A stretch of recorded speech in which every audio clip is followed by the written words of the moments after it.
Next ಪಾಠ 4 ಹಲ್ಲು ತಪಾಸಣೆ. ಒಂದು ವಾಕ್ಯದ ಪ್ರಶ್ನೆಗಳು. ಮಕ್ಕಳ ಹಲ್ಲು ತಪಾಸಣೆಗಾಗಿ ಶಾಲೆಗೆ ಬಂದಿದ್ದವರು ಯಾರು? ಉತ್ತರ: ಮಕ್ಕಳ ಹಲ್ಲು ತಪಾಸಣೆಗಾಗಿ ಶಾಲೆಗೆ ಬಂದಿದ್ದವರು ವೈದ್ಯರು.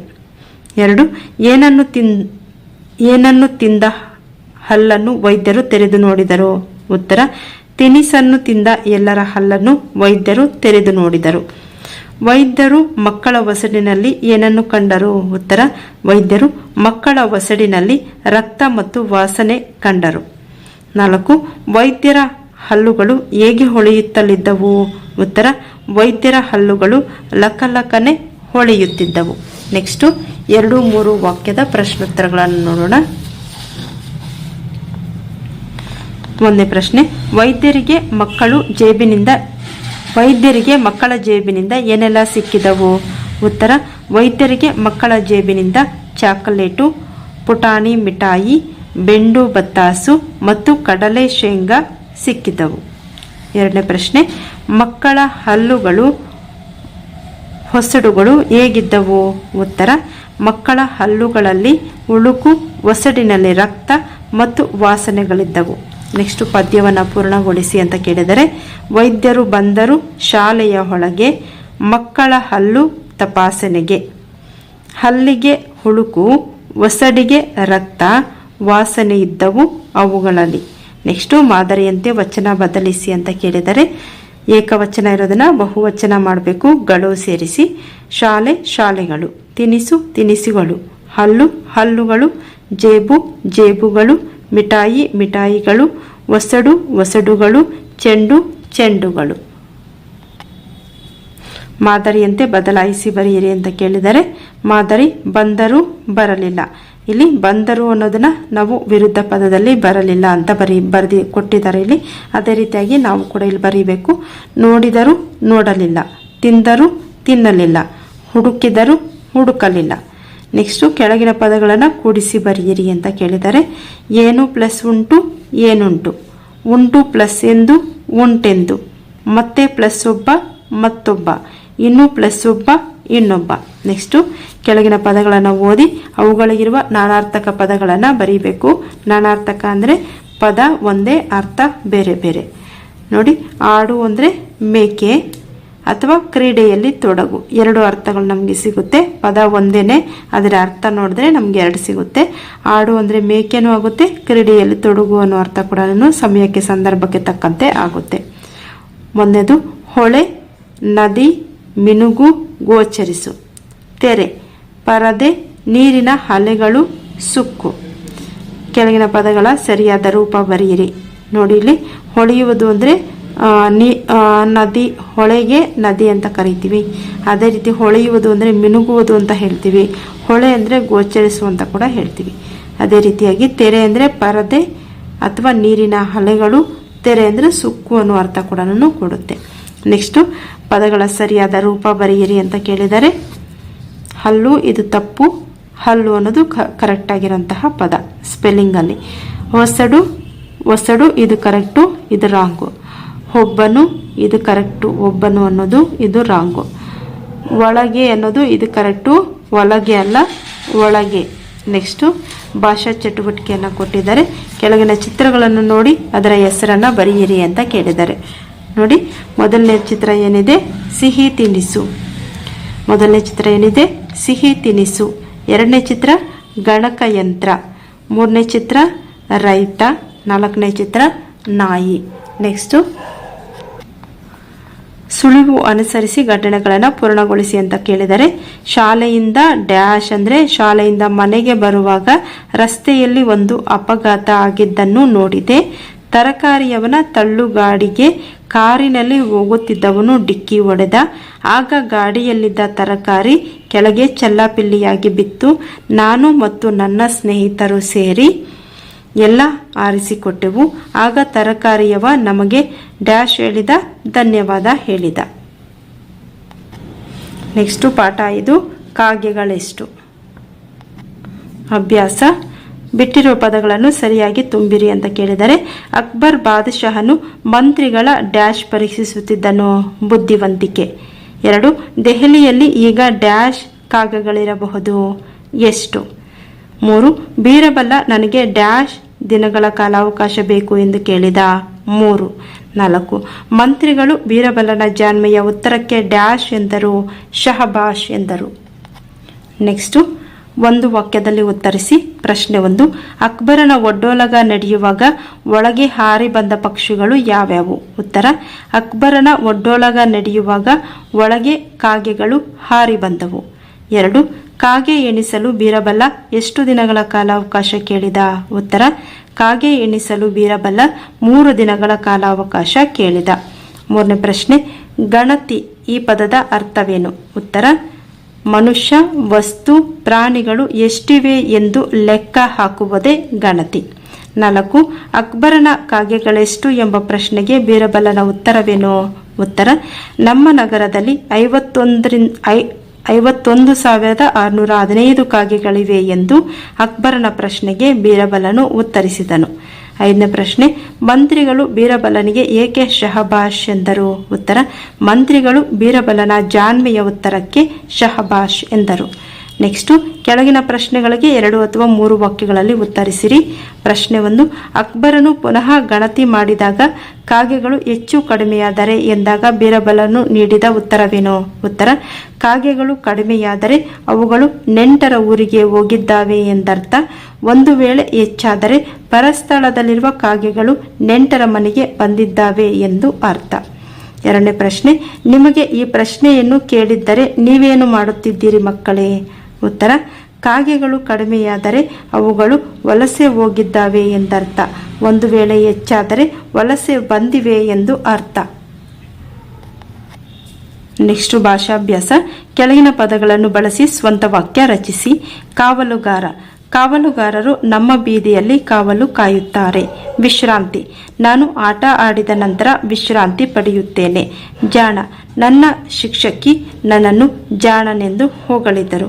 ನೆಕ್ಸ್ಟು ಈ ವಾಕ್ಯಗಳನ್ನು ಹೇಳುತ್ತಾ ಬರೆಯಿರಿ ಅಂತ ಕೇಳಿದರೆ ಸೇಮ್ ಇಲ್ಲಿರುವಂತಹ ವಾಕ್ಯಗಳನ್ನೇ ನೀವು ಇಲ್ಲಿ ಬರೀಬೇಕು. ಖಂಡಿತ ಜಹಪನ ಉತ್ತರ ಹೇಳುತ್ತೇನೆ. ನಮ್ಮ ನಗರದಲ್ಲಿರುವ ಕಾಗೆಗಳೆಷ್ಟು? ಸೇಮ್ ವಾಕ್ಯಗಳನ್ನು ಬರೀಬೇಕು. ನೆಕ್ಸ್ಟು ಭಾಷಾ ಚಟುವಟಿಕೆ. ಲೇಖನ ಚಿಹ್ನೆಗಳನ್ನು ತಿಳಿಯಿರಿ ಅಂತ ಕೊಟ್ಟಿದ್ದಾರೆ. ಪೂರ್ಣ ವಿರಾಮ ಚಿಹ್ನೆ, ಅರ್ಧ ವಿರಾಮ, ಅಲ್ಪ ವಿರಾಮ, ಕೂಡು ಚಿಹ್ನೆ, ಸಮಾನಾರ್ಥಕ ಚಿಹ್ನೆ, ಪ್ರಶ್ನಾರ್ಥಕ ಚಿಹ್ನೆ, ಭಾವಸೂಚಕ ಚಿಹ್ನೆ, ವಿವರಣ ಚಿಹ್ನೆ, ಉದ್ಧರಣ ಚಿಹ್ನೆ, ವಾಕ್ಯವೇಷ್ಟನ ಚಿಹ್ನೆ. ಇವುಗಳನ್ನು ನಾವು ಕರೆಕ್ಟಾಗಿ ಬಳಸ್ಕೋಬೇಕು. ನೆಕ್ಸ್ಟು ಲೇಖನ ಚಿಹ್ನೆಗಳನ್ನು ಬಳಸಿ ಅಂತ ಕೊಟ್ಟಿದ್ದಾರೆ. ಸುರಾನ ಶಾಲೆಗೆ ಬಂದನು, ಫುಲ್ ಸ್ಟಾಪ್. ಅಶೋಕನು ಹಲವು ರಾಜ್ಯಗಳನ್ನು ಗೆದ್ದ. ಇಲ್ಲಿ ಚಿಹ್ನೆ ನೋಡಿ, ಇದು ಯಾವ ಚಿಹ್ನೆ ಅಂದರೆ ಅರ್ಧ ವಿರಾಮ ಚಿಹ್ನೆ. ಕಲಿಂಗದ ಮೇಲೆ ದಾಳಿ ಮಾಡಿದ. ಇದು ಯಾವ ಚಿಹ್ನೆ? ಈ ಒಂದು ಚಿಹ್ನೆಯನ್ನು ನಾವು ಅರ್ಧ ವಿರಾಮ ಚಿಹ್ನೆ ಅಂತ ಹೇಳ್ತೀವಿ. ನೆಕ್ಸ್ಟು ಅಬುಲ್ ಅಂತೋಣಿ ಚಂಗಪ್ಪ ಊರಿಗೆ ಹೊರಟನು. ಇಲ್ಲಿರುವಂತಹದ್ದು ಯಾವ ಚಿಹ್ನೆ ನೋಡಿ? ಅಲ್ಪ ವಿರಾಮ ಚಿಹ್ನೆ. ಅರ್ಧ ವಿರಾಮ ಚಿಹ್ನೆ ಯಾವ ಚಿಹ್ನೆ ಅಂತೀವಿ? ಇದನ್ನು ಅಲ್ಪ ವಿರಾಮ ಅಂತೀವಿ. ಅಬ್ಬಾ ಈ ನವಿಲು ಎಷ್ಟು ಸುಂದರವಾಗಿದೆ. ಇಲ್ಲಿರುವಂತಹ ಚಿಹ್ನೆ ಆಶ್ಚರ್ಯ ಸೂಚಕ ಚಿಹ್ನೆ. ನೆಕ್ಸ್ಟು ಕರ್ನಾಟಕ, ಇದು ನಮ್ಮ ದೇಶದ ಸುಂದರವಾದ ರಾಜ್ಯ. ವಿವರಣ ಚಿಹ್ನೆ. ಏಕ ಪ್ಲಸ್ ಏಕ ಏಕೈಕ. ಇದನ್ನು ನಾವು ಈ ಚಿಹ್ನೆಯನ್ನು ನಾವು ಕೂಡು ಚಿಹ್ನೆ ಅಂತ ಕರಿತೀವಿ. ಗರ್ವ ಜಂಬ, ಇದನ್ನು ನಾವು ಸಮಾನಾರ್ಥಕ ಚಿಹ್ನೆ ಅಂತೀವಿ. ನಿನ್ನ ಹೆಸರೇನು? ಪ್ರಶ್ನಾರ್ಥಕ ಚಿಹ್ನೆ. ನಾನು ಪೇಟೆಗೆ ಹೋಗುತ್ತೇನೆ, ಮಾಲಿನಿ ಹೇಳಿದಳು. ಇಲ್ಲಿರುವಂತಹ ವಾಕ್ಯವನ್ನು, ಈ ಚಿಹ್ನೆಯನ್ನು ನಾವು ಉದ್ಧರಣ ಚಿಹ್ನೆ ಅಂತ ಹೇಳ್ತೀವಿ. ನನ್ನ ಬದುಕು ಇನ್ನು ಮುಂದೆ ಪಕ್ಷಿ ಅಧ್ಯಯನಕ್ಕೆ ಮೀಸಲು. ಈ ಚಿಹ್ನೆಯನ್ನು ವಾಕ್ಯವೇಷ್ಟನ ಚಿಹ್ನೆ ಅಂತ ಹೇಳ್ತೀವಿ. ನೆಕ್ಸ್ಟ್ ಇಲ್ಲಿ ಚಿತ್ರಸಹಿತ ಅಪೂರ್ಣ ಗಾದೆಗಳನ್ನು ಓದಿ ಕೆಳಗೆ ನೀಡಲಾದಂತಹ ಸಾಲುಗಳಲ್ಲಿ ಅವುಗಳ ಪೂರ್ಣ ರೂಪ ಬರೆಯಿರಿ ಅಂತ ಕೇಳಿದರೆ, ಅಕ್ಕಿ ಮೇಲೆ ಆಸೆ, ಇದು ಅಕ್ಕಿ ಮೇಲೆ ಆಸೆ, ನೆಂಟರ ಮೇಲೆ ಪ್ರೀತಿ. ಗಾದೆನ ಬರೀಬೇಕು. ನೆಕ್ಸ್ಟ್ ಇಲ್ಲಿ ಅಂಬಲಿ ಕುಡಿಯುವವನಿಗೆ ಮೀಸೆ ತಿಕ್ಕುವವನೊಬ್ಬ, ದೂರದ ಬೆಟ್ಟ ನುಣ್ಣಗೆ. ಅದನ್ನೇ ಇಲ್ಲಿ ಬರೆದಿದ್ದೀವಿ ಗಾದೆಗಳನ್ನು. ಅಕ್ಕಿ ಮೇಲೆ ಆಸೆ, ನೆಂಟರ ಮೇಲೆ ಪ್ರೀತಿ. ಅಂಬಲಿ ಕುಡಿಯುವವನಿಗೆ ಮೀಸೆ ತಿಕ್ಕುವವನೊಬ್ಬ, ದೂರದ ಬೆಟ್ಟ ನುಣ್ಣಗೆ. ಅದಾದ ನಂತರ ನೆಕ್ಸ್ಟು ಪಾಠ 6 ನನಕಂದ. ಅಭ್ಯಾಸ ಪ್ರಶ್ನೆಗಳು. ಬಿಟ್ಟಿರುವ ಸ್ಥಳಗಳನ್ನು ಸರಿಯಾದ ಪದಗಳಿಂದ ಭರ್ತಿ ಮಾಡಿರಿ. ನನ್ನ ಕಂದ ಮುದ್ದು ಹೊನ್ನು ಡ್ಯಾಶ್ ಮುದ್ದು ತಾವರೆ. ನಡೆದಾಡ ಕಂದನ ಡ್ಯಾಶ್ ನೋಡಿನಿ ನಡಗಿಯ. ಮೂರನೇದು ತೊಟ್ಲಾನ ಡ್ಯಾಶ್ ದಿಟ್ಟಿಯಾದ ಒಂದ ಕೂಸಿಗಿ. 4 ಕರಿಬೇವಿನ ದಿಟ್ಟಿ ತೆಗೆದೇನ. ದೃಷ್ಟಿ ಅನ್ನೋದು ದಿಟ್ಟಿ ತೆಗೆದೇನ.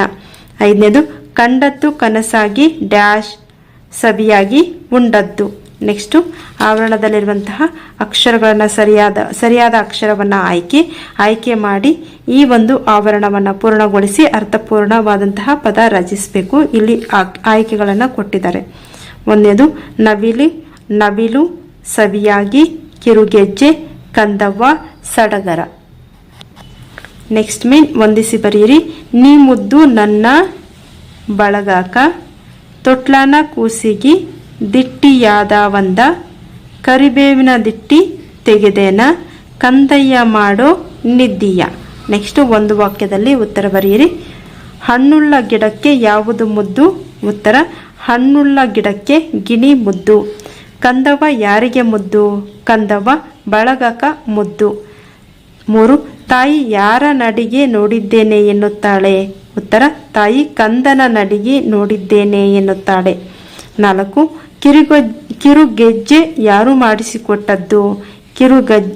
ಕಿರುಗೆಜ್ಜೆ ಆಯಿ ಮಾಡಿಸಿಕೊಟ್ಟದ್ದು. ನೆಕ್ಸ್ಟು ಕೆಳಗಿನ ಪ್ರಶ್ನೆಗಳಿಗೆ 2-3 ವಾಕ್ಯದಲ್ಲಿ ಉತ್ತರ ಬರೆಯಿರಿ. ಪ್ರಶ್ನೆ 1, ಕಂದನಿಗೆ ತಾಯಿ ಕಿರುಗೆಜ್ಜೆಯನ್ನು ತೊಡಿಸುವ ಸಂದರ್ಭವನ್ನು ತಿಳಿಸಿರಿ. ಉತ್ತರ ತಾಯಿ ನಡೆದಾಡುವ ತನ್ನ ಕಂದನ ನಡಿಗೆಯನ್ನು ನೋಡಿ ಸಡಗರದಿಂದ ಆಯಿ ಮಾಡಿಸಿಕೊಟ್ಟ ಕಿರುಗೆಜ್ಜೆಯನ್ನು ತೊಡಿಸುವಳು. 2ನೇ ಪ್ರಶ್ನೆ, ತೊಟ್ಟಿಲ ಕೂಸಿಗೆ ದೃಷ್ಟಿಯಾಗಬಾರದೆಂದು ತಾಯಿ ಏನು ಮಾಡುತ್ತಾಳೆ? ಉತ್ತರ ತೊಟ್ಟಿಲ ಕೂಸಿಗೆ ದೃಷ್ಟಿಯಾಗಬಾರದೆಂದು ತಾಯಿ ತೊಟ್ಟಿಲಿಗೆ ನವಿಲುಗರಿಯನ್ನು ಕಟ್ಟಿ ಕರಿಬೇವಿನಿಂದ ದೃಷ್ಟಿ ತೆಗೆಯುತ್ತಾಳೆ. ನೆಕ್ಸ್ಟು ಪದ್ಯ ಭಾಗವನ್ನು ಪೂರ್ಣಗೊಳಿಸಿ ಅಂತ ಕೇಳಿದರೆ ಪದ್ಯದಲ್ಲಿ ನೋಡಿಕೊಂಡು ಈ ಸಾಲುಗಳನ್ನು ಪೂರ್ಣಗೊಳಿಸಬೇಕು. ನಂತರ ಕೊಟ್ಟಿರೋ ಪದಗಳನ್ನು ಬಳಸಿ ಸ್ವಂತ ವಾಕ್ಯ ಬರೆಯಿರಿ ಅಂತ ಕೇಳಿದರೆ ಕನಸು. ನನ್ನ ಕನಸಿನಲ್ಲಿ ದೇವರನ್ನು ನೋಡಿದೆ. ನಾನೊಂದು ಸುಂದರ ಕನಸು ಕಂಡೆ. ಯಾವುದಾದ್ರೂ ಒಂದು ವಾಕ್ಯವನ್ನು ಬರೀಬೇಕು, ಸ್ವಂತ ವಾಕ್ಯ. ನಾನಿಲ್ಲಿ 2 ತೋರಿಸ್ಕೊಟ್ಟಿದ್ದೀನಿ. 2ನೇದು ಸವಿ. ನನ್ನ ಅಮ್ಮ ಸವಿಯಾದ ಅಡುಗೆಯನ್ನು ಮಾಡುತ್ತಾಳೆ. 3 ಬಳಗ. ನನ್ನ ಅತ್ತೆಯ ಬಳಗದಲ್ಲಿ ತುಂಬ ಜನರಿದ್ದಾರೆ. ಸಡಗರ. ನಾಡ ಹಬ್ಬವನ್ನು ಸಡಗರದಿಂದ ಆಚರಿಸುತ್ತಾರೆ. ನೆಕ್ಸ್ಟು ಪದಗಳ ಗ್ರಾಂಥಿಕ ರೂಪ ಬರೆಯಿರಿ ಅಂತ ಕೇಳಿದರೆ ನಿದ್ದೆ. ತಾವರಿ ತಾವರೆ. ಗಿಡಕ ಗಿಡಕ್ಕೆ. ಬಳಗಾಕ ಬಳಗಕ್ಕೆ. ನಡೆದಾಡುವ. ನಡಗೀಯ ನಡೆದಾಟ. ನೆಕ್ಸ್ಟು ತೊಟ್ಲಾನ ತೊಟ್ಟಿಲಿನ. ಕೂಸಿಗೆ. ತೆಗೆದೇನ ತೆಗೆಯುವನು. ಬಾಳಾಗ ಬಾಳಕನಿಗೆ. ಗರಿಗೋಳ ಗರಿಗಳು. ನೆಕ್ಸ್ಟು ಭಾಷಾ ಚಟುವಟಿಕೆಯಲ್ಲಿ ಜಾನಪದ ತ್ರಿಪದಿಗಳನ್ನು ರಾಗವಾಗಿ ಹಾಡೋದನ್ನು ಕಲಿಯಿರಿ ಅಂತ ಕೇಳಿದ್ದಾರೆ. ಹಾಗೆ ಸರಿಯಾದಂತಹ ಅಕ್ಷರಗಳನ್ನು ಜೋಡಿಸಿ ಅರ್ಥವತ್ತಾದಂತಹ ಪದ ರಚಿಸಿ ಅಂತ ಕೇಳಿದ್ದಾರೆ. ಮನೆತನ, ಇಲ್ಲಿ ಜಂಬಲಾಗಿರುವಂತಹ ಅಕ್ಷರಗಳನ್ನು ಕರೆಕ್ಟಾಗಿ ಜೋಡಿಸಿ ಪದವನ್ನು ಬರೀಬೇಕು. ಮನೆತನ, ಇಲ್ಲಿ ಅರಮನೆ, ಗೆಳೆತನ, ಸುಮಧುರ, ಉಪವಾಸ, ಅಲಂಕಾರ. ನೆಕ್ಸ್ಟು ಟಾಗೆ ಟಾವತ್ತು ಟು ಬರುವಂತೆ 5 ಪದಗಳನ್ನು ಬರೆಯಿರಿ ಅಂತ ಕೇಳಿದ್ದಾರೆ. ಅಟ್ಟು,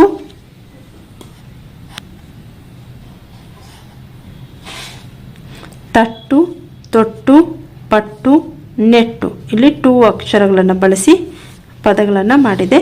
ನೆಕ್ಸ್ಟು ಆವರಣದಲ್ಲಿ ಸೂಚಿಸಿದ ಅಕ್ಷರಗಳ ಸಹಾಯದಿಂದ ಬಿಟ್ಟ ಸ್ಥಳಗಳನ್ನು ಭರ್ತಿ ಮಾಡಿ ಅಂತ ಕೇಳಿದರೆ ಮರೆ, ಮೆರೆ, ಮೊರೆ. ಇಲ್ಲಿರುವಂತಹ ಅಕ್ಷರಗಳನ್ನು ತಗೊಂಡು ನಾವಿಲ್ಲಿ ಪದವನ್ನು ಬರೀಬೇಕು ಅಕ್ಷರಗಳ ಸಹಾಯದಿಂದ. ಮೆರೆ, ಮೊರೆ. ನೆಕ್ಸ್ಟು ಜನಕ, ಕನಕ, ಬೆನಕ. ಅಳಿಸು, ಉಳಿಸು, ಗಳಿಸು. ನೆಕ್ಸ್ಟು ಇಲ್ಲಿ ನಾಲಿಗೆ ನುಲಿಗಳನ್ನು ಕೊಟ್ಟಿದ್ದಾರೆ. ಟಂಗ್ ಟ್ವಿಸ್ಟರ್ ಪದಗಳನ್ನು, ವಾಕ್ಯಗಳನ್ನು, ಅವುಗಳನ್ನು ನೀವು ರಿಪೀಟ್ ಮಾಡ್ತಾ ಹೇಳಬೇಕು. ಕಾಗೆ ಪುಕ್ಕ, ಗುಬ್ಬಿ ಪುಕ್ಕ. ಲಾರಿ ರೈಲು, ರೈಲು ಲಾರಿ, ಕಪ್ಪು ಕುಂಕುಮ, ಕೆಂಪು ಕುಂಕುಮ, ಎಡರು ತೊಡರು.